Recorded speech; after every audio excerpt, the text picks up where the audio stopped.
Bitcoin is going to the moon, as we say. It's going to the moon.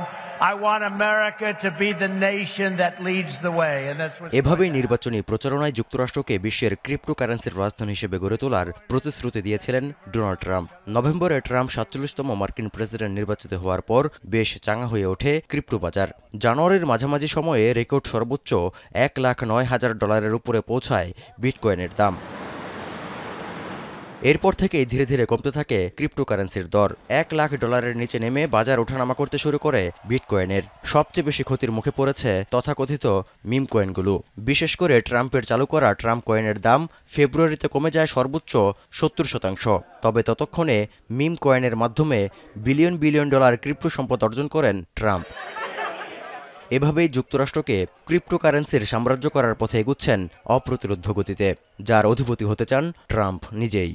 এরই অংশ হিসেবে এবার যুক্তরাষ্ট্রে বিটকয়েনের কৌশলগত রিজার্ভ গড়ে তুলতে স্থানীয় সময় বৃহস্পতিবার নির্বাহী আদেশে সই করেছেন মার্কিন প্রেসিডেন্ট ডোনাল্ড ট্রাম্প। এতে বিনিয়োগকারীরা হতাশ হয়ে পড়ায় 6% মতো কমে যায় ক্রিপ্টোকারেন্সির দর। এমনকি নতুন এই মজুত মার্কিনদের কিভাবে উপকৃত করবে তাও স্পষ্ট নয়। এই অবস্থায় হোয়াইট হাউসের ক্রিপ্টো নীতি প্রধান ডেভিড শেক্স জানিয়েছেন, এই রিজার্ভ গঠনে কেবল ফৌজদারি এবং দেওয়ানি মামলায় জব্দ করা বিটকয়েন ব্যবহার করা হবে। এর অর্থ হল এতে করদাতাদের 1 পয়সাও খরচ হবে না, আর্থিক বোঝা বহনের ঝুঁকিও নেই।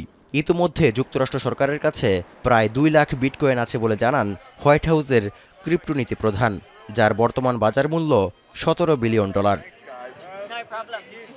সম্প্রতি বিটকয়েন ছাড়াও 4টি ডিজিটাল মুদ্রাকে কৌশলগত রিজার্ভে অন্তর্ভুক্ত করার ইচ্ছা প্রকাশ করেন ট্রাম্প, যেখানে রয়েছে ইথেরিয়াম, XRP, সোলানা ও কার্ডানো। তৌহিদুর রহমান, এখন বিশ্ব। কালার এক্সপার্ট, জর্জ স্যাপ এবং মাইল্ড অন হ্যান্ডস টেকনোলজি সমৃদ্ধ অরিক্স ক্রিস্টাল ওয়াশ আপনার লন্ড্রি এক্সপার্ট।